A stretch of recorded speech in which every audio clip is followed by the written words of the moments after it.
നമസ്കാരം. പിഷാരടിയാണ് സാറേ. ഞങ്ങളാണ് അവിടെ ഓണസദ്യ കൊണ്ടുവരുന്നത്. അപ്പൊ സ്പെഷ്യലായിട്ട് എന്തെങ്കിലും വേണോന്ന് അറിയാൻ വേണ്ടിയാ സാറേ.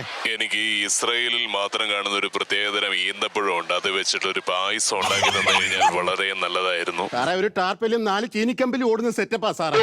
അല്ലാതെ വേറെ എന്തെങ്കിലും ഉണ്ടെങ്കിൽ പറയാം സാർ. അങ്ങനെയാണെങ്കിൽ നീ ഒരു കാര്യം ചെയ്യും. ആഫ്രിക്കൻ വനാന്തരങ്ങളിൽ മാത്രം കണ്ടുവരുന്ന ഒരു പ്ലിത്തിക്കയുണ്ട്. അത് വെച്ച് നീ എനിക്കൊരു മെഴുക്കുവരട്ടിയോ ഒരു കാവർത്തോ ഉണ്ടാക്കി തന്നു കഴിഞ്ഞാൽ മതി. കാരണം ഞാൻ ഇന്നാൾ ആഫ്രിക്കയിൽ ഒരു ഷോയ്ക്ക് പോയപ്പോഴത്തേക്ക് അവിടുത്തെ എന്റെ ഒരു ഫ്രണ്ട് എന്ന് പറയുന്ന ഒരു സുഹൃത്ത് എനിക്കന്ന് മെഴുക്കുവരട്ടി ഉണ്ടാക്കി തരാന്ന് പറഞ്ഞു. പക്ഷെ പെട്ടെന്ന് ഷോയുടെ സമയമായതുകൊണ്ട് എനിക്കത് കഴിക്കാനായിട്ട് പറ്റിയില്ല. അതുകൊണ്ട് ഈ പ്രാവശ്യം നിങ്ങളുടെ വക ആയിക്കോട്ടെ, ഈ പ്ലിത്തിക്കായുള്ള കാവറത്തതോ മെഴുക്കുവരട്ടിയോ എന്തെങ്കിലും. അച്ചായനെ കുറിച്ച് പറയുകയാണെങ്കിൽ നമ്മുടെ പാറായിലെ അച്ചായന്റെ ആന്റിയുടെ പേര് ലിസി എന്നാണ്. ലിസി ആന്റി ഒരു പ്രാവശ്യം തിരിച്ചു വന്നപ്പോഴത്തേക്ക് ലീവിന് വന്നപ്പോഴത്തേക്ക് ഒരു ലിപ്സ്റ്റിക് മേടിച്ചുകൊണ്ട് വന്നു.